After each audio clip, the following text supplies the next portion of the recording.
everyone, and welcome back to my channel. My name is Bree Buonomo. Hi if you're new here, or hey if you've been here before. I'm here with my wonderful friend, Kaitlyn, also known as KD Wagner in book world, and she is my co-writer on our fantasy novel. So we are here to tell you a tale. But not only are we going to tell you a tale, oh no, tell them, Kate, what are we gonna do? I got really nervous, you're over-exasperated my gestures.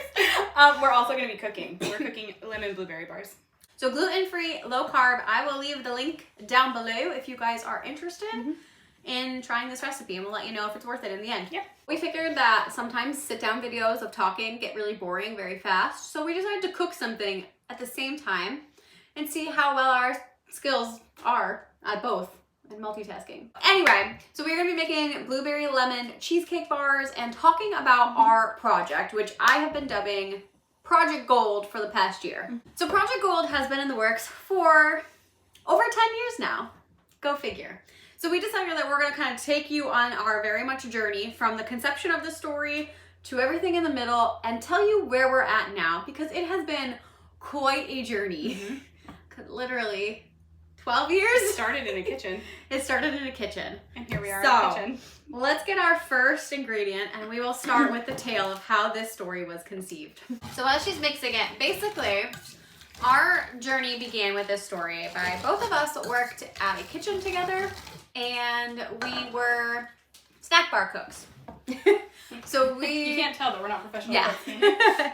So we were snack bar cooks. We did mostly like fried food and stuff like that at a bowling alley, and we met there. And we kind of knew each other a little bit because a lot of our family members and people we knew were all connected, but we never really connected until we worked together. And during that journey, we discovered that we both love writing. We got talking one day. I don't even remember like the specifics. I'm just pretty sure we started talking about how cool it would be to write probably characters. that we liked writing and that we wanted to write something, and it definitely started out as character exploration. Yes. Just, wouldn't it be cool if we had a shape-shifting thief? Which I still think it's cool to have a shape-shifting thief. Absolutely. So we still do. Yes. So we basically had all of these different characters, and I was a senior in high school, so you're 2 years older than me, so you're probably graduated already a year. Yeah. College probably, yeah. So I would sit in my study halls and start writing in a notebook of like all these characters doing some badass stuff. Very like fan fiction, young adult, trope filled. You know, if we have a shape-shifting thief, wouldn't it be cool if we just put her here and made her do this? Yes. So we pretty much had them going on adventures. Yeah. It was literally at the time, it was like a serial publication that we were making. Because it was just like, let me write this instance and I'm going to give it to you and you can read it. So our story never had a plot. No, it was literally one of us would get this flash of inspiration. And not to say that that's not a bad way of writing. If you get a flash of inspiration for something, the best stories start with just this one scene that was stuck in your head and then, you know, they go from there. However, ours just continued to be these disconnected scenes that we had inspiration for, but they had no reason to go together. It was like, you know, saying that, you know, Ron and Hermione were hanging out in the potions dungeon and then Bilbo and Frodo were over here. Like there was no connection to the stories, and we mashed everything in a bag to try to make them fit. Yes. So for the first, so my senior year, pretty much up until I graduated college. So for 5 straight years, we wrote a lot. A lot. We did. Yep. We probably had over 400,000 words. Easily. With everything we've written. Because we also had characters that ended up once we started writing them more, we're like, I don't know if they actually fit where we're going with the story eventually when we got there. So we just had so many words and so many stories and so many things we wanted to do. But we still didn't really have a plot. No. That led us into phase 2 of our writing. I would say in the beginning, we were writers.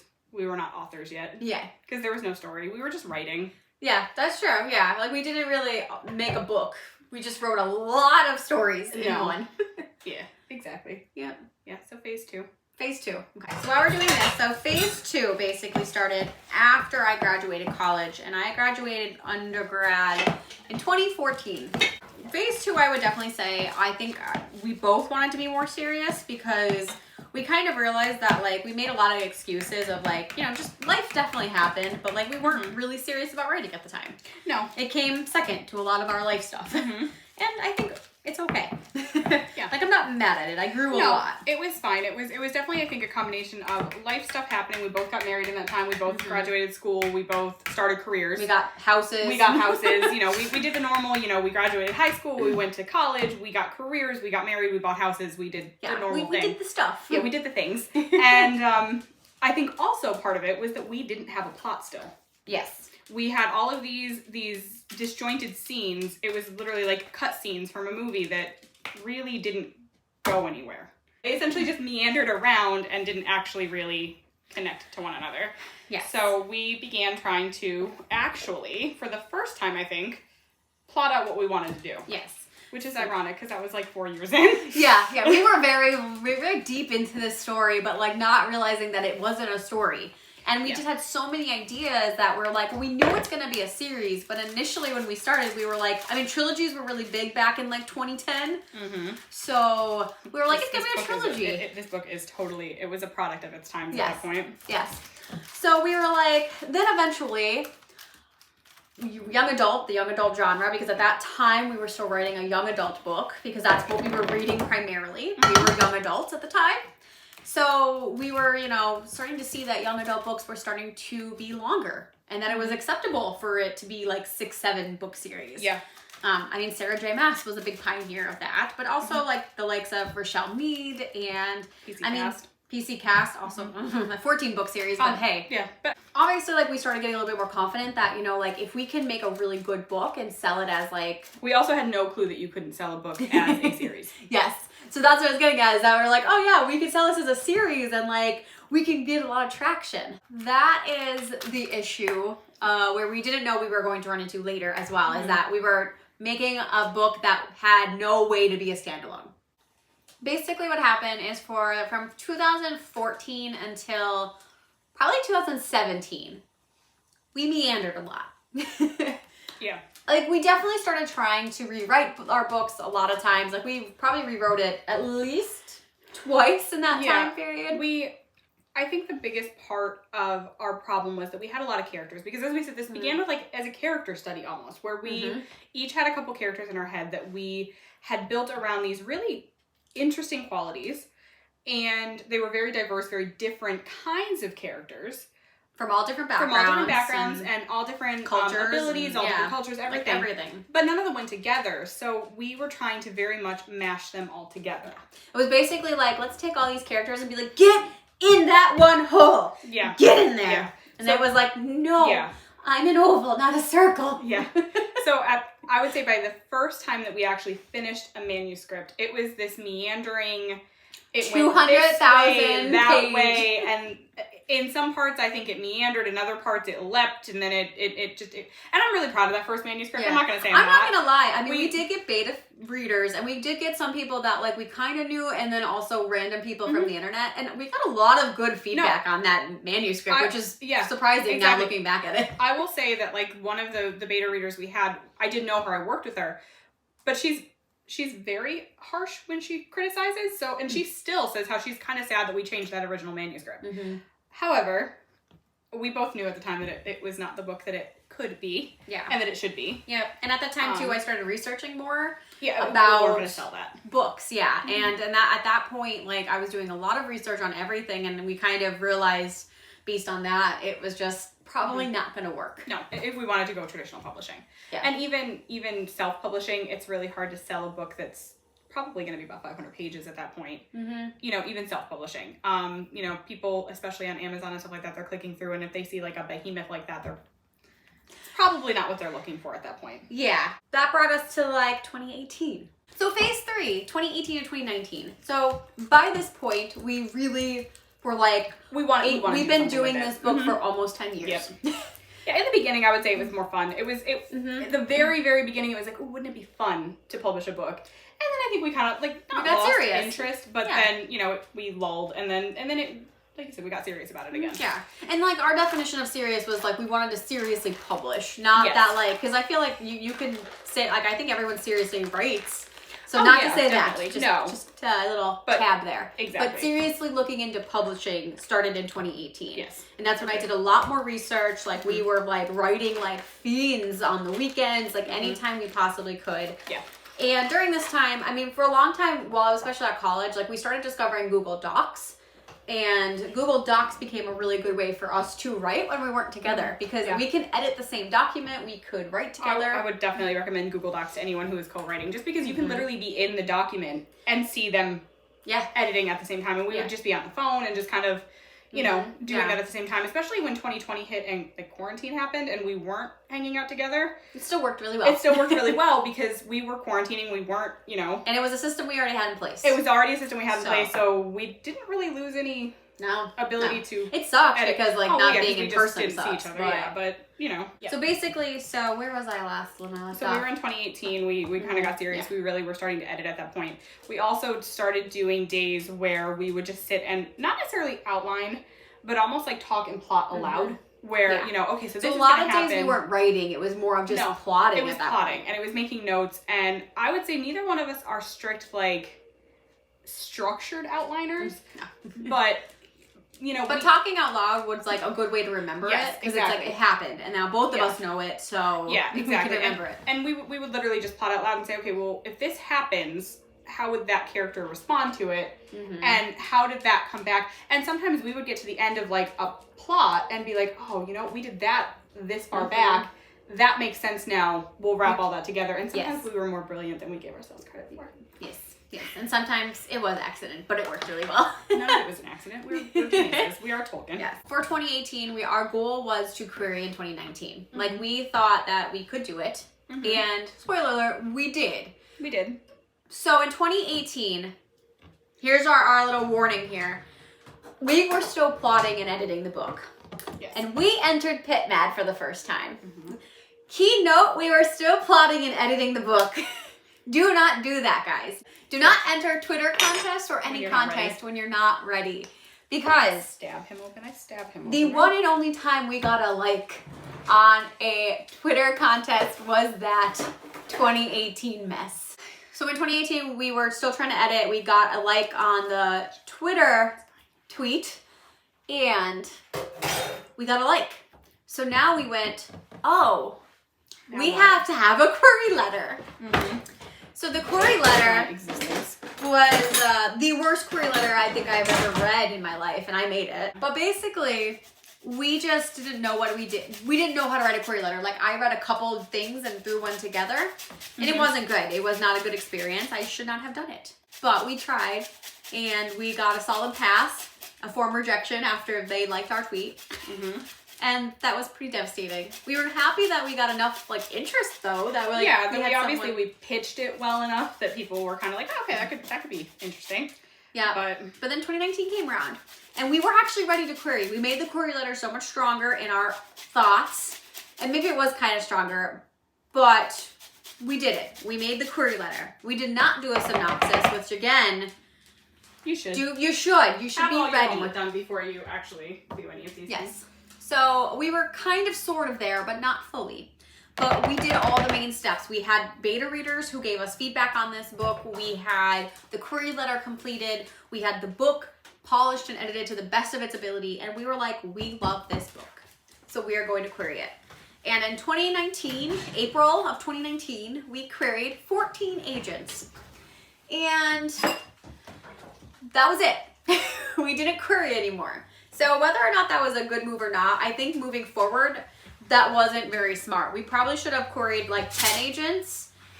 And then like if we had kept getting form rejections, tweak our query letter a little bit and then like did 10 more, but we didn't do that. So in 2019, we sent 14 to our favorite agents of all time and got form rejections. Yeah. And then for the rest of 2019, we participated in every single Twitter contest for PitMad and DV Pit. And all, I think that was 5 times we tried in 2019. We didn't get a single like from any agent. We did get 2 from like a publishing house, like indie publishing, but I don't think one was like a romance historical or something. It was weird. It did not fit us at all. So we left 2019. I think we were kind of discouraged. I was gonna say, I think we were discouraged by the end of 2019, and like now looking back, we really shouldn't have been. Yeah. You know, we entered a lot of things without our homework done. And we also, as much as you were definitely starting to research the industry a lot more by this point, we still really didn't know much about it, really. And that's not to say that we're experts by any means right now, No. but really, like, we were kind of still in the beginning stages of learning a lot about it. Like, really, I will probably say, even though I definitely have researched some things, in my head, it was just, we have an idea, we make a query letter, we pitch our book. Yeah. And there is a lot more There's a lot nuances. More moving parts, definitely. Yeah. So 2019 ended. We were nowhere closer to our dreams. And we got all form rejections, so it was really hard to know what we wanted to do. Didn't know what was it, the query letter? Was it something was in it the our novel? first Was it our 50 writing? pages? Was it, what was really the problem? I'm still thinking it's our query letter. Yeah, our query letter sucks. So that's where 2020 came around. But before we get to 2020, I will just say that in 2019, we decided that it could be that our plot wasn't strong enough. So in 2019, we basically started looking at our book going, you know... And this was after we had 2 rounds of beta readers. We had 2 rounds of beta readers. And we had gotten good feedback. And we had gotten good feedback as a young adult novel, a young adult fantasy novel. But after we got all these form rejections and we really started thinking about what we wanted with this story... I'm going to take full credit for this part, though, because this is me at work. Sitting at work, looking at this massive manuscript, because one of the girls that actually beta read for us was at work looking at it, because she had wanted a printed copy, so we had actually printed her, and I'm looking at this massive binder, and I was like, you know what? There's 4 characters in that. What if we just did a novel with just 2 of them? Yep. And we cut it in half.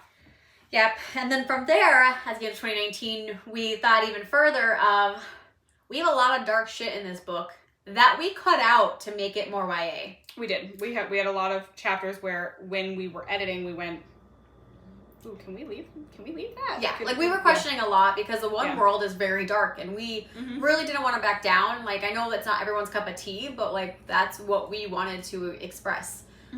And so we were kind of looking at it going, you know, like we either have to like cut a lot of this out or we keep it in and beef it up and we make it adult. Because the characters we had, some of them were adults, like in their late 20s. And especially the oldest character that we really had, she was in the world that I felt like was the darkest one. And the more adult. And is very defined by her trauma. You know, a lot of her character development came from trauma that occurred, and like you said, we could either water it down, and we want to do it justice too. Like, we don't want to like skim over it because we want to try to make it young adult, and then have people come at us too, being like, you didn't serve justice, because like I would be that person who would be like, this could have been handled better. Yeah, exactly. You didn't handle the trauma in the best way. So with that, we decided that we were cutting out some characters in this book and we were making it adult fully, and we rewrote it again in 2020 and enter phase 4. 2020.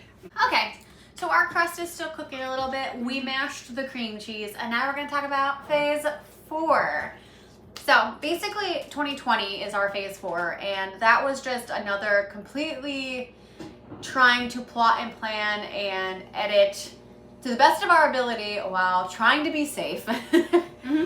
Most of it was online and on phone. Every now and then we did feel like, you know, when we were quarantining safe, like we'd met a couple times in person. Yeah, at one point, I was working from home, you were working from home, so we were quarantined for 2 solid weeks, and we would meet out like, I was gonna say, outside. Because both of us were like, well, my job pretty much went completely remote for like 6 months. Yeah. So that helped me a lot. Yeah, and mine we went on like an AB schedule, so we were home. But knowing that that was going on in the world, we were trying to like make sure that every time we met in person, we were like getting it together. So we would literally spend like 10 hours together just writing and plotting. And I do have some videos on my channel from some of those days, so you can go back and check them out from last year. Basically, that was 2020. We edited our book, tried to make it a little bit more adult, made just the characters all well-rounded, and our biggest change was that our initial 2 of our characters were in high school in our world initially, so we did bump them up to college age because we felt like with what happens in the book and even in the original story, them being in high school would have made so many problems. Yeah, it was always kind of a weird plot hole that we had. Like someone would have found out, someone would have happened, like it just giving too much away. They kind of they have to go somewhere in the book. If a high school student disappears, there's a lot more of a a scandal than if a college student just says, hey, you know, I'm going out to discover myself for a year. You know, I mean, you can't really do that in high school. Yeah. So, and like in college too, like if you don't call your parents in a week, like not every parent, but there's going to be some parents who won't expect a phone call for a month. No, exactly. So, yeah, so there's definitely some, like, a lot of things that made it easier being in college. Plus, again, they just have more freedom as college students. So it worked. From a marketing standpoint, kind of, we were entering a phase in our lives where we were a little bit older too, and not that we were college age at this point, but we both read enough that we were aware that's kind of an age that you doesn't don't get much see many books from. You either see, you know, young adult where they're in high school, or, you know, young adult fantasy where they're around that college age, but they're in a fantasy world, so they're not going to college. And not that college is a big aspect in our book by any means, but it was kind of cool because they're actually on a college campus. Like, yeah, exactly. So our world, we have like a couple different worlds in our book. Like, it is a portal fantasy. So part of the book is on Earth and part of it's in other worlds. And yeah, I kind of liked that it was in college because I just feel like there's so many little nuances in college that like you can't get in high school. Yeah, exactly. And we have them, you know, going for like late breakfasts and stuff at like, and actually the college that we use is actually a real college. So we actually knew a couple of the places around there. So if you're from like the Allentown, Philly kind of area of Pennsylvania, you might recognize a few of the places. Yes. They are real. They are real. Yeah. So that was kind of, we had fun doing that. We just kind of tore it apart again. Yeah, like, we spent a bunch of Saturdays just sitting and, you know. Yeah, like it was just, it was fun. And honestly, I feel like I fell back in love with our story too because like it was just revitalized it. It definitely revitalized it because we were from this point, we were reworking the same story that really once we accepted it wasn't working. And now we finally had what I feel was the first time we had an actual tangible arc of a story. Yes. Like we kind of had a point A to point B. Yes. Was it the best version of it yet? No, not by any means, but we definitely had a beginning, middle, end, and like a solid why everything was happening. So basically though, that was our phase 4, which was 2020. We were trying to prepare to do querying again. But towards the end of 2020, we realized that there was a lot of things happening called like pitch wars and author mentor match.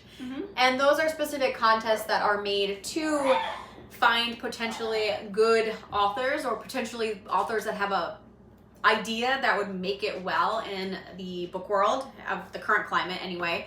And you get matched with a mentor who will help you shape the book into what it needs to be and pitch it to agents. So in pitch wars, you have an actual pitch, like there's a showcase where agents will actually come in online digitally, but they come to look at your query letters, and if they're interested, they would flag it, and you know, you get to query them. And then author mentor match doesn't have the showcase, but it still really helps, and like you get that one-on-one time, and you really make it what it is, so that you can just go query afterwards. So we decided to enter both of those, and we spent a lot of time working through that query letter again, making it the best damn query letter possible. We finally did our synopsis because that's important. And we made sure that the book was edited fully this time. So while Caitlin is checking our trust, basically the update, which if you guys have been here in the last couple months, then you know that we did not get into author mentor match or pitch wars. And unfortunately, we didn't even get requests. So that was probably the hardest thing, is that, you know, we had spent so much time editing this book again and making it something that we thought was good. And it is good, I think, in a way, but apparently not enough for an agent to want to pick us up, or a mentor at this point. We didn't even get a mentor. The thing that really concerned me, ooh, hey. She just has to cool before we put anything on. Our crust is going to cool now. So I think the concerning part of that was that we didn't even get anyone who asked for a partial. And that really said something, that something is wrong. And it's either our query letter or our pages. And I feel like our pages were strong. Maybe the story wasn't marketable yet. That could have been an issue. But I really think it was the query letter. Because I feel like people looked at the query letter and went, I don't know what this book's about.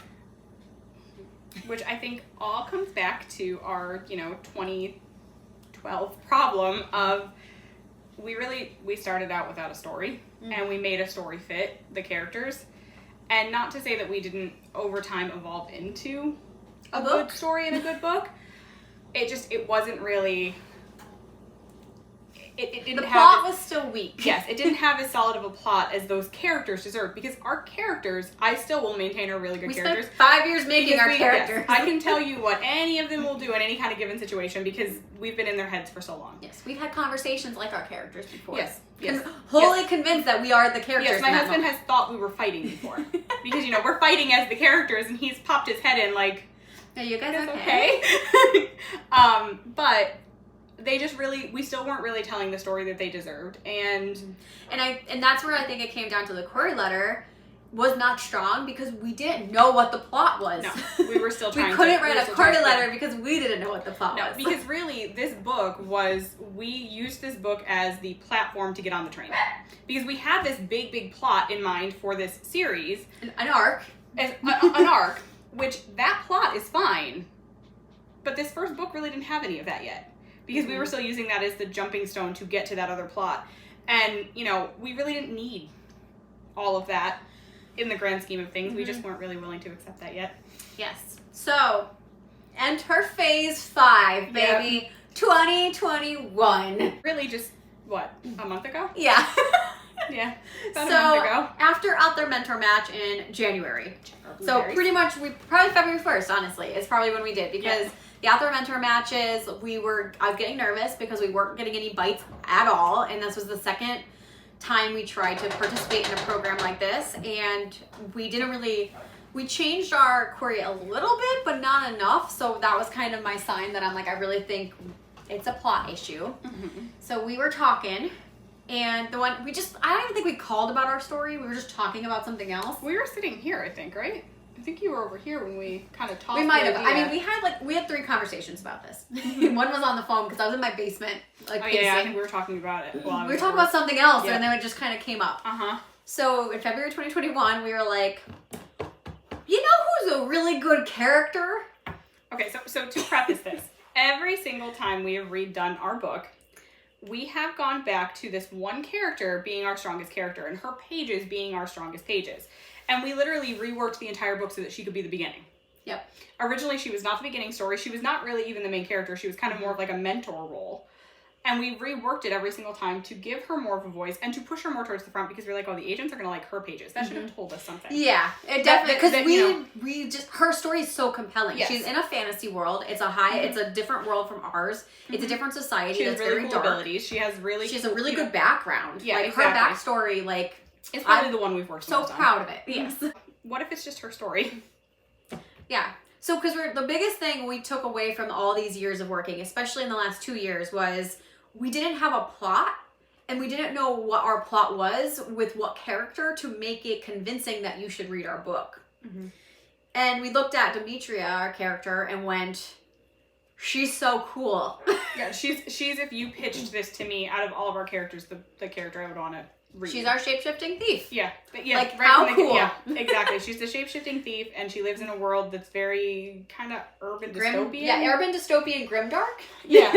It's very, it's just a very different world. She's, I think, a very different kind of gray character with a strong moral compass, but it's her own moral compass. She's still a thief. She's neutral good. Yeah, she's neutral. She's neutral good. She definitely has her own moral compass, and she follows her own, and I just think that's kind of the compelling characters that I like reading, where, they're not goody two-shoes. They're definitely not a bad guy, but they're also just, they're a product of their environment, they're a product of what they've been able to make of their life.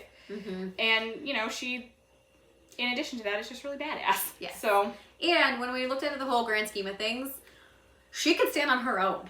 Yeah. She could be a novel and on her own. Because it brought us back to that issue of, you cannot pitch, if you're going traditional publishing, you cannot pitch your book as a series. Because if that first book flops, they're not going to buy the second book.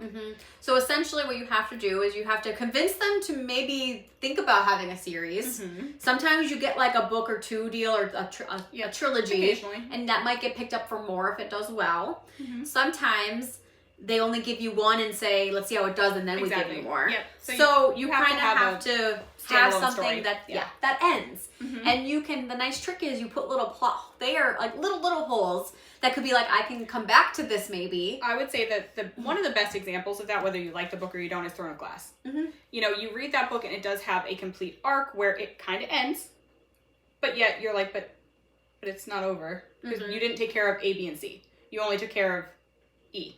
So that's kind of where we were at, was like, okay, so now we have, like, we can make Demetria be a standalone book, but also start doing nuggets where if we were able to get the story to come back, we can weave it into all the other characters that we had and still tie it together with the big plot that we had in the end. And honestly, even if we never got picked up for a series and we only wrote Demetria's book, Demetria's story is so cool. Like, I love her. I love her. She's the best. And there is part of me that is very, very excited to explore her story in a bigger sense, because we obviously cut a lot of her stuff out in order to fit into the main manuscript. Yeah.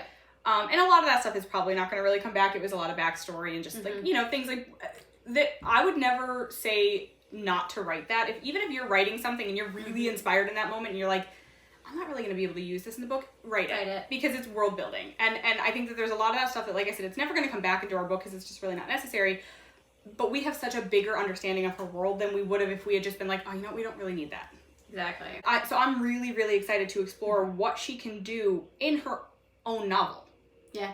Because she's a compelling character. She's just cool. She's just cool. Like, how many times can we say cool? I want to be Demetria. Like, she's really cool. She's just, she's our baby. She is our baby. Here. Yeah, like we both loved her from the beginning. From the beginning. And I think, like, with having her be the main character, we can actually just have so much more time to build her up. We can build up her pansexuality. We can build up her gender fluidity. And that's something that we really cut down again because, like, we needed space. It wasn't important really to the grand scheme of things because, as we said, she had more of like a mentor role. She was the older character. She was, you know, it really just wasn't important that she identifies as pansexual or that she's gender fluid. It really didn't matter because in the grand scheme of things, originally it wasn't really her story. Yeah. Yeah. And initially too, the other part was, you know, we wanted to bring her backstory up later in the series, but as we started talking more about like where the story was going, we were like, there's no room for that anymore. No, and we really don't have to go back to it. So in the grand scheme of things, her rock that she's gonna roll at the beginning of the series, hopefully, is kind of that one stone that starts the avalanche. Yes. And really, we don't have to go back to it because she already kind of burnt it to the ground, and it's going to kind of repair itself without her there. So she can now then move into the role of being the mentor. Exactly. And moving on with all of her past as well. Yeah. So it works out because, like, at the end of the book one now, she will have her closure. So even if it just ends with her, she has her closure. She has her closure. Exactly. All right, friends. So we're coming down to the end of our program. Yes. And we are making our crust, but not in the right way because we realize we don't have a food processor. Yeah, we're not processing this. We're just gonna mingle it up there. This is fine. Yes. Okay. I think you're going a little ham. I think that's more than tablespoons. Okay. So now we're entering phase 5. Well, 6. Yeah, because I'm gonna count phase 5 even though it was only a month as like a really intense enlightenment stage. We have reached the summit. We realized we climbed the mountain.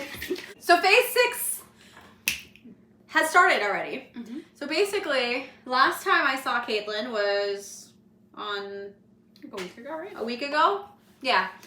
So we were sitting here and we were talking about the novel again because we're like, okay, yo, do we want to do this? Like, is this really what we want? Well, because we had a couple other things come up where we could, like, enter more things and we could try to get, you know, I think it was mentors again and all this other, you know, stuff. We found a couple other, like, contests, too, that were like, should we enter them? Should we pay to get our query critiqued? And or the pages? And we were kind of like, honestly, though... Yeah, do we do this if we're just going to end up rewriting everything? Yeah, because it's like, I mean, granted, like, the money... Like, most of the services and, like, to get a good package... It's not too bad especially when you have 2 people, but it's still like, it would be $50 each minimum, if not a little bit more depending on who you go to, for a developmental edit, and then a query critique could usually be like $25. So we're looking at $125 maybe at a minimum, maybe $150 to $200 at the maximum. And we're like, all right, do we want to put that money up front? Because, like, we're still serious about this, but maybe if someone has, like, a keen eye for what's wrong developmentally, that would help us. I think in the back of both of our heads, though, we had already gotten in our heads that we found our story, we just didn't really want to... We didn't want to rewrite it again. Yeah. But, so that's where... So last week we were together and we were like, we should just write Demetria's story. Because if nothing else, we write a good story. And we grow as writers, and we write a story again, because why not have just, we can say that we've written the same novel in 4 different ways 5 times. Yeah. Because we've really written different books each time we really, wrote it. In the grand scheme of things, I think both of us individually as writers learned a lot for our own solo projects, where we won't make the mistakes we did with this book. I'm much more apt to outlining than I ever was. I used to hate saying, when people would be like, oh, I outline. I used to hate that. I'd be like, no, I take myself where the breeze takes me. And no, my story will unfold in front. No, I don't, like I said, I still am not very good at like a traditional like I can't do like middle. bullet points and stuff like I'm that. still not good at that, but I can sit and kind of meander through like, this is the main plot points I want to hit in this story. And conceptualize the story a lot better. And I've also realized that just because I'm writing a book alone does not mean I can't go to Bree, or usually it's her, critique partner, my critique partner, and be like, hey, if I'm gonna have someone just like stab someone on a marble floor, do you think that's too jarring for my first chapter? Or, you with like a mermaid, didn't the mermaid like toss somebody into the, I don't know, some mermaid, there was murderous mermaids. I said, the mermaid killed her sister. Yeah. Violently. This was the same conversation though. Yeah. This was the same phone call, and it was on my work phone. It was. God bless. But yeah, like I kind of realized too that just because I'm working on a solo project doesn't mean I can't still like bounce ideas, because that's literally how I get inspired, is by talking about it to other people. So I think we learned a lot of things in this meandering process. Yeah. And also, I mean, I wouldn't change it because we had a lot of fun every single It's been a draft. great 12 years. It has been. So. And I don't think I would have learned nearly as much if I didn't keep doing it. No, and you learn from mistakes. I owe it to my friend here, because I might not have written anything by myself otherwise. No, I probably wouldn't have. I probably would have just, just kept free writing and making like half attempted novels. Yeah, I think it would have just eventually petered out, and that would have been about it. And yep. So yeah, so we are entering our possibly final attempt at a draft. We'll see how it goes. Yep. But we decided, because we can't do this normally. We want to get on this shit because we have the story idea now. We are ready to take on the world. We're getting older. Let's write this book in a month, guys. Yeah. May. No reason other than because we can. We looked at the calendar and our friends told us they weren't going to see us the whole summer. Yes. We told everyone that we were rewriting it, and this is looking at you, Barb, Emmy, Maggie. And then now the entire we'll see you guys YouTube. In 6 months. So we are writing this book in a month, in the month of May. We've plotted out every single weekend. We are literally going to try to get together every single Saturday morning to write together, and also write in our spare time if we can, depending on what we need. Yep.